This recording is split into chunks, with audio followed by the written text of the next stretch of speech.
अर्पण तेरा है, तुझे समर्पित। हमारी माता ने तो हमको जन्म दिया था, तो हमारे पास में बिछाने के लिए हमारी माँ के पास में गोदड़ी भी नहीं थी। तुलसी के क्यारे के नीचे जन्म हुआ था, और तुलसी के क्यारे के नीचे जन्म हुआ था। हमारी माता का हाथ पकड़कर खींचकर हमारी ताई लेकर कक्ष में गई। बिछाने का सामान नहीं था, तो जो मुरमुरा होता है, क्या बोलते हैं उसको, परमल, मुरमुरा, पोहे की लाई जो प्रसाद में खाते हो, मुरमुरा, उसका टाट पड़ा हुआ था बोरा, जिस पर हमारा जन्म हुआ। उस बोरे पर जन्म हुआ है, और मृत्यु के समय पर भी कोई राजसी ठाट नहीं। यही मानव का शरीर ऐसे ही छूट कर चले जाना है। इसलिए आपका आप में ही लगा कर जाना है कि आप लोगों की जिंदगी के साथ श्रेष्ठ।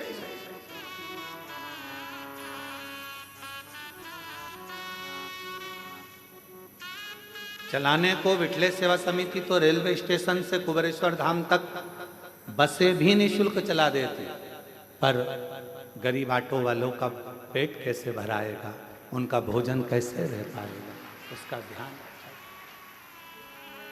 उनका भरण पोषण कैसे हो। स्टेशन पर ट्रेन आए, जब यहाँ से गाड़ियां भेज दी जाए, बसें भेज दिया जाए, चालू हो जाए, परंतु उनका पेट कैसे भरा, 2 रोटी उनको भी मिले, उसका स्मरण रखा।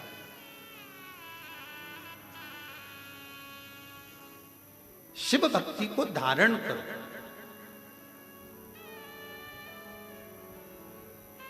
नियत अच्छी रखना, नीति अच्छी रखना, और नियम अच्छे रखना। फिर दुनिया चाहे गाली दे, अपशब्द कहे, ताना दे, आड़ा टेढ़ा बोले, उससे मतलब आपकी नीति ठीक है ना, आपका नियत ठीक है ना, आपका नियम ठीक है ना, फिर नहीं सोचे, फिर बिल्कुल विचार नहीं करना अपना।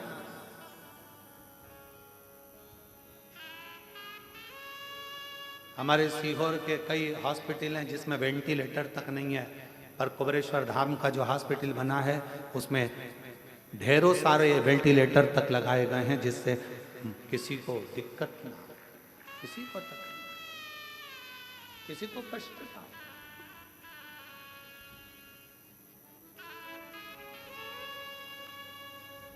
शिव शिव है, ओगड़दानी ओगड़दानी शंभु है, शंकर। और कितनी बड़ी कृपा मेरे कुबेर भंडारी की होगी कि एक रसीद कट्टे की एक बुक लेकर आज तक समिति का कोई कार्यकर्ता ना कभी सीहोर गया और ना किसी के गांव गया कि तुम दान देना। समिति के कार्यकर्ता केवल कुबेरेश्वर धाम पर आने वालों को और शिव पुराण में आने वाले भक्तों के लिए छूट रहती है। जिसका मन हो दे, ना मन हो कोई बात नहीं, भजन करो, स्मरण करो। सीहोर में कोई नहीं कह सकता कि पंडित प्रदीप मिश्रा के आश्रम से कोई आया और किसी ने एक कटोरी आटा मंगा, चावल मंगा, दाल मंगी या धन मंगा, कोई नहीं। हम तो बाबा के भरोसे चलते हैं। जब वो पाठ कर रहे हैं, सवेरे 8:30-9 बजे पाठ चल रहा है और हमारे ललित महाराज आकर कहते हैं कि दूध की जगह छाछ डल गया। कैन भरकर 100 लीटर छाछ डल चुकी है खीर में, उसमें दूध नहीं था, छाछ थी। अब क्या होगा? तो जब वो छाछ को दूध कर सकता है तो वो दुनिया का सारा भंडार भी भर सकता है। ये हम उसके आश्रित होकर चलते। कल का जब प्रसंग देखा, वहां जाकर जब केवल बाबा का भाव देखा तो आंख से जल बह रहा था कि तू कितनी करुणा करता है, कितनी कृपा करता है। कब तू दूध का छाछ कर देता है, छाछ का दूध कर देता है, पता ही नहीं पड़ता। ये तेरी कृपा। नहीं तो 2 दिन पहले छाछ तो आज की कड़ी के लिए आई थी, आज जो कड़ी बनना थी, छाछ उसके लिए थी, और मालूम पड़ा वो खीर में पड़ गई। और तेरी कृपा का क्या है भरोसा, कब किस पर हो जाए, जरा सी हम पर कर दो, जरा सी हम पर कर दो। जिस पर भी हो गई तेरी करुणा कृपा हो, भव पार हुआ, भव पार हुआ। पापी हो चाहे जितना, उसका भी बाबा उद्धार हुआ, उद्धार हुआ। गिद्ध अजामिल गणिका जैसे तेरे मन को भा, जरा सी हम पर कर दो, जरा सी हम पर कर दो। तेरी कृपा का क्या है भरोसा, कब किस पर हो जाए, जरा सी हम पर कर दो, हो जरा सी हम पर कर दो। अपनी नीति सही रखना, अपनी नीयत सही रखना और अपना नियम सही रखना, फिर दुनिया कुछ भी कहे, आग लगे बस्ती में, अपन रहो मस्ती में। अगर नीति सही है, नियम सही है और नियत सही है, तो परमात्मा भी साथ देता है, फिर परमात्मा भी साथ देता है। सुदर्शन मुनि की धर्म पत्नी ने कहा कि मैं मुझे नियम तो नियम भेजा, अतिथि देवो, अतिथि का सत शिव मिलेगा इसमें, क्यों नहीं? आप कोई भी एक नियम तो पकड़ो, शंकर भगवान को मिलने में देरी नहीं लगे। आप पकड़ो एक नियम, ठीक है, अतिथि सत्कार का नियम पकड़ा, और अतिथि सत्कार का नियम जो पकड़ा, ऐसे नियम में डूब गई कि शंकर भगवान परीक्षा लेने चले तो पार्वती जी ने कहा कि तुम भोले हो, दे मत आना कुछ।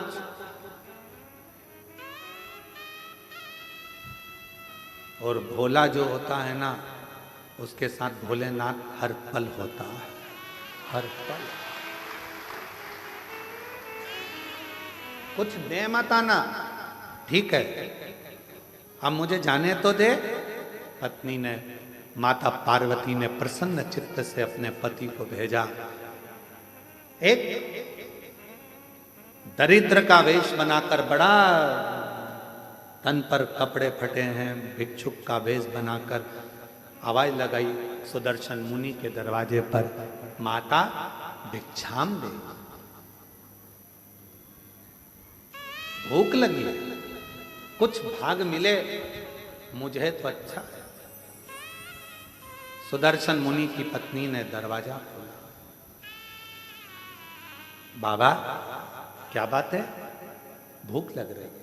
बाबा अभी तो मैंने भोजन नहीं बनाया, पर अगर आप थोड़ी देर बैठोगे ना बाबा, तो मैं भोजन बना दूंगी। बाबा कहते हैं मैं बैठता हूं, तुम बनाओ। बाहर बैठने लगे बाबा, अंदर सुदर्शन मुनि की पत्नी ने उनको अंदर आसन लगाकर बिठा दिया, द्वार बंद करा, अंदर अतिथि भोजन बना रही है, गुनगुना रही है भगवान के नाम। क्या देखा, भोजन बनकर तैयार हुआ, इसमें एक रोटी बनकर अलग रखा दी गई है। किसकी रोटी है? गाय। रोटी अलग रखा। खूब हंसे भोलेनाथ, खूब डट के हंसे। गुस्सा आया थोड़ा सा सुदर्शन मुनि की पत्नी को कि हमारे घर भोजन करने आए और तुम हंस रहे, क्यों? सुदर्शन मुनि के दरवाजे पर बैठे हुए अतिथि के रूप में भोलेनाथ ने कहा कि धन्य है देवी, आप धन्य हैं। माँ, आपने जो रोटी मेरे लिए बनाई उसकी साइज इतनी बड़ी है, और जो गाय के लिए रोटी बनाई वो इतनी सी।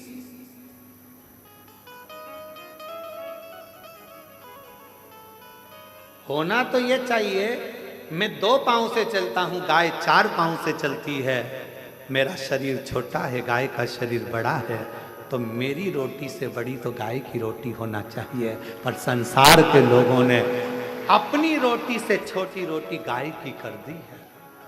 बोलो, ये गलती केवल सुदर्शन मुनि की पत्नी से नहीं, अपने घर में भी होती है।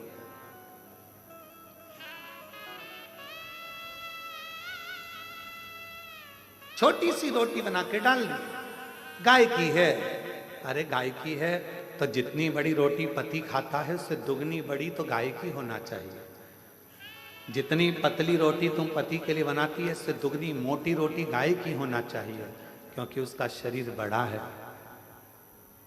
दिन भर चलती है, दिन भर फिरती है। सुदर्शन मुनि के दरवाजे पर मेरे विश्वनाथ, मेरे शंभु भिक्षुक का रूप रखकर खूब ठाका लगाकर हंस दिए। पत्नी ने पूछा कि तुम मेरे घर भोजन करने आए और मुझे देखकर हंस रहा। शिव जी ने कहा कि ये रोटी तो बहुत छोटी है गाय की, रोटी तो बड़ी करो। पत्नी सुन रही थी सुदर्शन मुनि की, बाबा की बात सुनकर उसकी आंखों से जल भर गया। आज तक मैंने केवल कपट ही करा, बच्चों को ज्यादा खिलाया, पति को ज्यादा खिलाया, और गौ माता को केवल 1 रोटी, और वो भी छोटी सी। मतलब मेरी कपट की जिंदगी चल रही थी। आज से हे अतिथि, तुम मेरे दरवाजे पर गुरु बनकर आए हो और तुमने मुझे उपदेश दिया है, उपदेश दिया है। आज से मैं कभी कपट नहीं करूंगी। जैसा मेरा पति पावे वैसा अतिथि पावे, जैसे बच्चे पावे वैसे परमात्मा पावे, जैसे मेरे घर के पावे वैसे गौ माता पावे। एक उपदेश मेरे शंकर भगवान ने दिया, इसलिए प्रथम गुरु है शिव, आदि गुरु है शिव, आदि योगी है शिव। उपदेश दिया। अब दूसरा उपदेश का समय था। भोजन की थाली लगकर तैयार हुई अतिथि के लिए। इतनी देर में दरवाजे पर पति आ गया, दरवाजा की कुंडी बजाई। सुदर्शन मुनि, द्वार खोलो, दरवाजा खोलो। पत्नी अंदर से आवाज लगा दी, कौन है? पति चिल्ला कर बोला, क्या तुझे मेरी आवाज सुनाई नहीं देती? मैं तेरा पति, तेरा भरतार, और तू दरवाजा नहीं खोलती? पत्नी आवाज लगाकर कहती है, आपने कहा था अतिथि देवो भव, अभी मैं अतिथि को भोजन करा रही हूं। पागल हो गई है, मूर्ख हो गई है।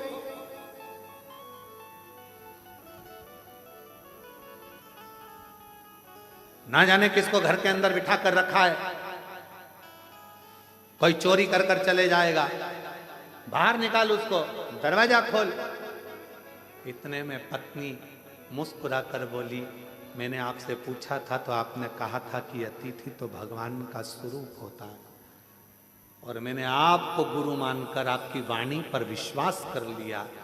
अब तो मैं दरवाजा तभी खोलूंगी जब अतिथि का भोजन हो जाएगा, प्रणाम कर लूंगी, वो विदा होगा, तब मैं द्वार खोलूंगी। तो मैं द्वार खोलूंगा। शिव ने पूर्ण परीक्षा ली। आज मेरे शंकर भगवान निकलते ही नहीं घर से बाहर। लाओ जरा एक गिलास दूध और लाओ, जाओ। सुदर्शन मुनि की पत्नी दूध का गिलास भर गया। अब बोले, बाबा मेरे झोले में जो कपड़े रखे हैं वो सारे चल चल के गंदे हो गए हैं, माँ धो दोगी? माँ कपड़े धो रही, 1 घंटा कपड़े धोने में हो। अब बाबा बोले कि मेरे को पानी पीना है, पानी ले। फिर थोड़ी देर बाद बोले, खाना ज्यादा हो गया, मेरा मन कर रहा है 1-2 घंटा आराम करूं। बाबा सो गया। फिर थोड़ी देर बाद बोले, अब मेरा मन हो रहा है जाने का,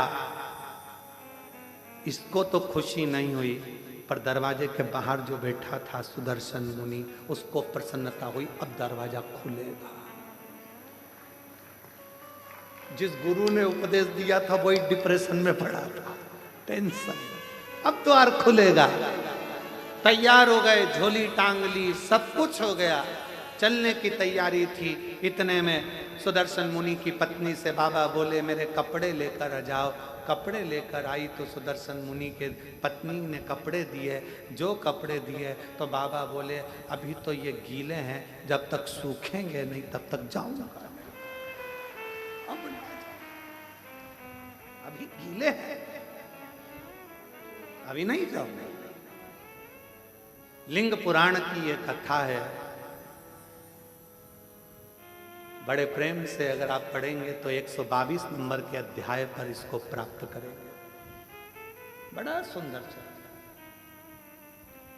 अब उठे नहीं, कपड़े सूखेंगे नहीं तब तक जाऊंगा नहीं। बैठ गए। अब वो बाहर बैठा पति फिर बैठ गया बेचारा। संध्या होने लगी, शाम का समय होने लगा। सुदर्शन मुनि की पत्नी से बाबा बोले देख के आओ कपड़े सूखे। हाँ बाबा सूख गए, ले आओ। लाए, झोले में भरे, जाने लगे। अब कहने लगे माँ मन कर रहा है अब रात को कहाँ जाऊंगा, रात को कहाँ जाऊंगा। ये गांव तो मेरा परिचित भी नहीं है, जिस गांव के अंदर मैं जाऊं कोई मेरा पहचान वाला भी नहीं है, मैं कहाँ जाऊंगा। सुदर्शन मुनि की पत्नी ने कहा जो आपकी आज्ञा हो, जैसा आपका मन करे वैसा आप करें। तो कहा मैं पर पुरुष तुम पर नारी, एक कक्ष में रहना उत्तम नहीं है। मेरा मन है या तो मैं बाहर चले जाऊं या तुम चली जाओ। तो कहा बाबा आप अतिथि हो, आप घर के अंदर रहो, मैं घर के बाहर चली जाती हूँ, मैं घर के बाहर चली जाती हूँ। सुदर्शन मुनि की पत्नी घर के बाहर चली गई। सुदर्शन मुनि अपनी पत्नी से कहे तूने द्वार नहीं खोला। खोला तो था अभी हाल, तो वो अतिथि कहाँ का, वो तो अंदर है, तू बाहर। हाँ, उसी ने कहा रात्रि का समय है, पर नारी पर पुरुष एक जगह पर ठीक नहीं। भले तुम माँ हो पर स्थान बदला जाए, मुझे बाहर कर दिया। चलो अपन बाहर सो जाते हैं।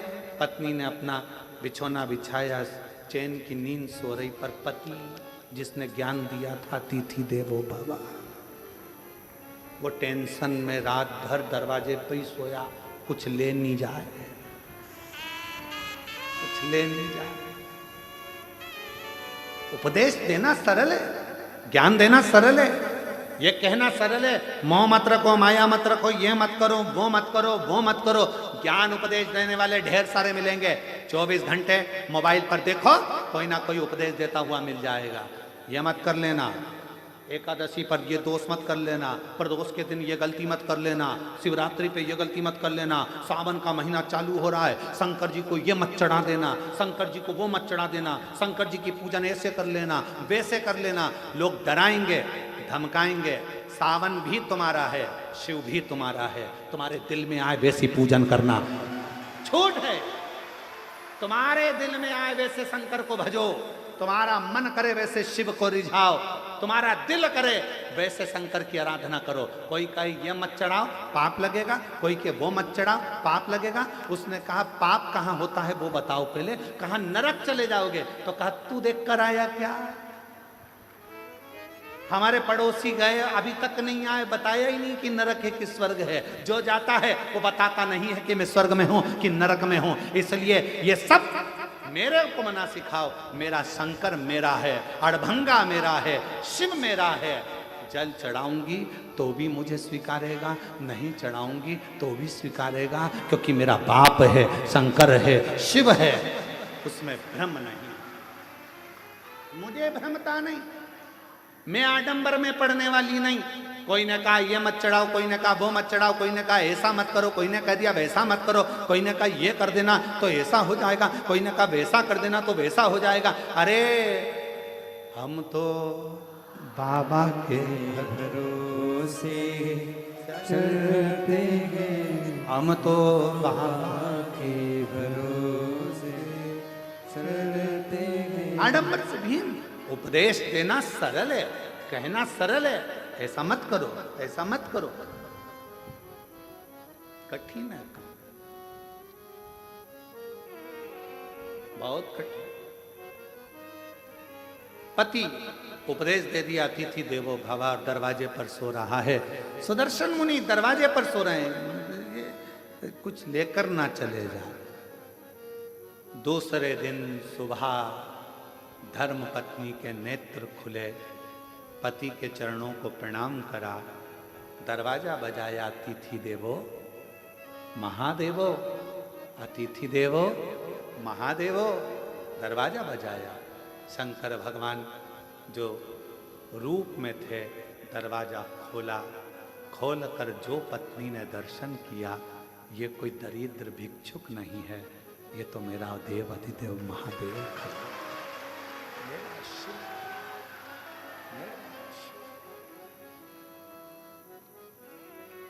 क्या देखा?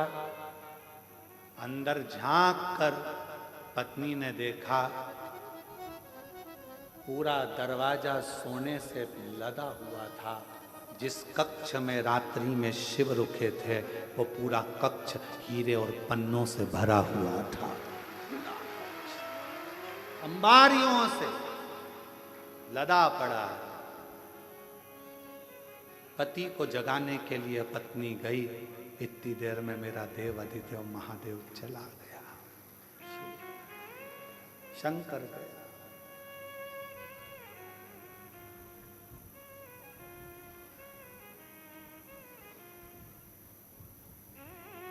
पत्नी ने पति के चरण पकड़ लिए। आपने कहा था अतिथि की सेवा करना, शंकर का दर्शन हो जाएगा, आपके बराबर दुनिया में कोई गुरु नहीं मिलेगा। आपके कहने पर मैंने अतिथि की सेवा करी और वास्तव में मुझे शिव का दर्शन हो गया, शिव का दर्शन। मुझे शंकर भगवान का दर्शन हो गया। ये कृपा नहीं तो क्या है, क्या है? मैं नहीं जानती थी कि वाणी पर भरोसा करा हुआ, शिव पर करा हुआ विश्वास एक ना एक दिन सुख प्रदान करता, आनंद प्रदान करता।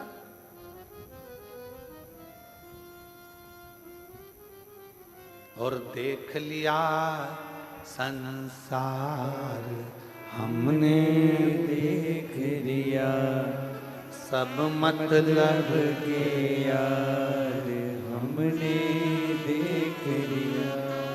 झूठे नाते झूठे रिश्ते, झूठे नाते झूठे रिश्ते, अरे झूठा है संसार हमने देख लिया। सब मतलब के यार हमने देख लिया। अतिथि देव भव, ये संबोधन गलत नहीं है। यह हमारे लिंग पुराण से, शिव पुराण से, नर्मदा पुराण का ये संबोधन है कि अतिथि देवो भव। अतिथि का सम्मान अगर दिल से करा जाए तो वो शिव का ही एक अंश माना जाए। यहाँ पर काशी वाले चतुर्वेदी जी आज आए हैं। कहाँ? ये काशी में जब कथा थी, हम विदा हो रहे थे, तब इनकी आंख में आंसू भरा हुआ था। इनकी धर्म पत्नी और ये दोनों दोनों की आंख में आंसू था। और हमने पूछा, हम जा रहे हैं इसलिए रो रहे हो क्या? तो कहा नहीं, हम इसलिए नहीं रो रहे। तो हमने पूछा फिर रो क्यों रहे हो? कहा इतने सारे शिव भक्त काशी में आए, हो सकता है उनके भोजन की व्यवस्था में कुछ कमी रह गई हो, तो आंख में आंसू भर रहा हो सकता। साधु का चतुर्वेदी दोनों हो सकता है उनके सेवा में कोई कमी रह गई।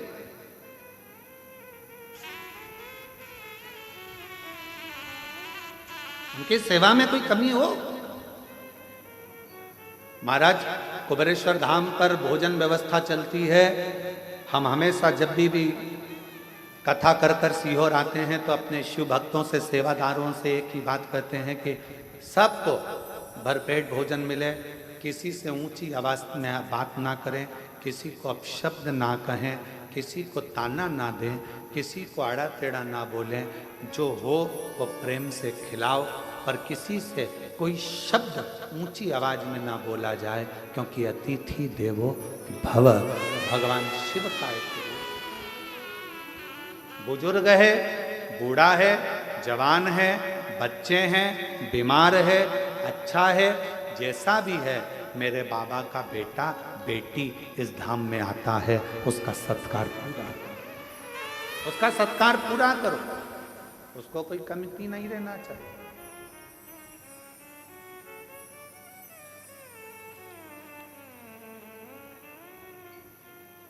उसको कोई कमती नहीं रहना चाहिए।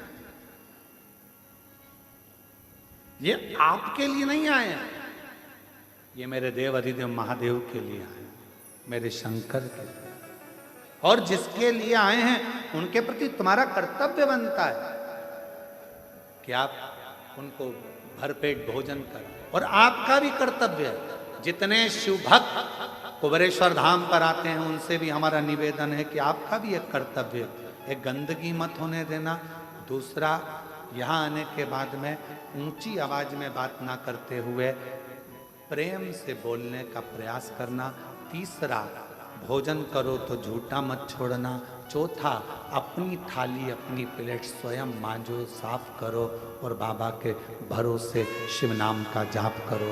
यह अपना नियत, नीति और नियम, ये तीन हमारे जीवन में श्रेष्ठता प्रदान करते हैं।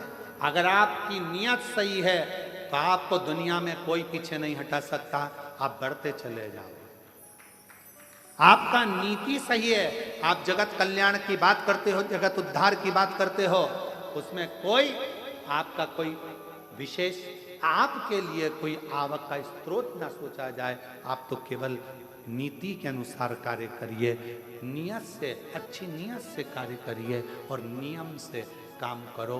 जिंदगी की सफलता आपके पास हो, आपके पास हो।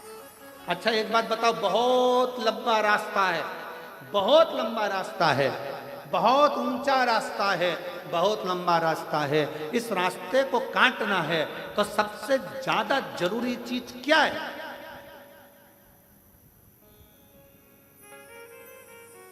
सबसे ज्यादा जरूरी चीज क्या है? रास्ते को काटना है। रास्ता लंबा है, मंजिल दूर है, ऊंचाइयां बहुत है, तो इस रास्ते को काटने के लिए सबसे जरूरी चीज क्या है?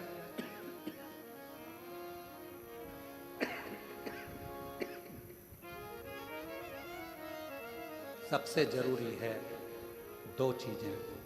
एक, आपका विश्वास, और दूसरा, जिस रास्ते पर चल रहे हो उस पे चलने के लिए तुम्हारे पांव की मजबूती। विश्वास, मजबूती। रास्ता कितना भी लंबा हो, पांव मजबूत हैं तो कितनी भी लंबी रास्ता हो वो तुम्हारे कदमों में होगा और तुम मंजिल तक पहुंच कर ही रहोगे।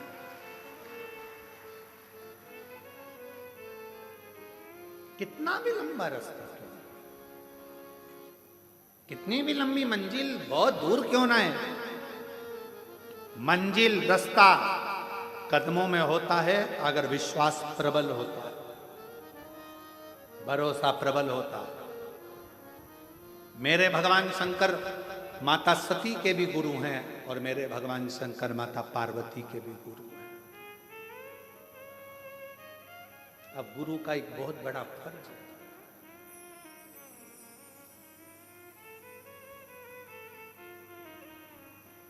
जितने चेलों को गुरु मंत्र मिलता है, जितने चेलों को गुरु गुरु मंत्र देता है, अगर वो चेला कोई गलत काम करता है तो सबसे ज्यादा चेले को कम गुरु को भोगना पड़ता है। किसको भोगना पड़ता है? गुरु, क्योंकि उसने मंत्र दिया है। उसने जन्म दिया है दूसरा। इसलिए गुरु दीक्षा देने वाला गुरु अपने शिष्य को पहले परखता है। क्यों साहब, कितने साल कथा सुनी, कहां कहां सुनी, किस किस पंडाल में सुनी, सेवा करी, कथा सुनने के लिए गए थे? हाँ, हम बैठे थे पंडाल में, कथा सुनी। मैं 4 साल से टीवी पर सुन रही हूँ। गुरु देख लेता है, ये जो शंकर की भजन, ये मेरे से गुरु मंत्र लेने नहीं, शिव का मंत्र लेने के लिए आई है, शिव का मंत्र लेने के लिए आया है। अगर इसने कथा में दिल लगा लिया, इसने पूरा भरोसा यदि शंकर पर कर लिया, तो इसने अगर गुरु मंत्र ले लिया तो एक दिन ये शंकर के चरणों में जरूर पहुंच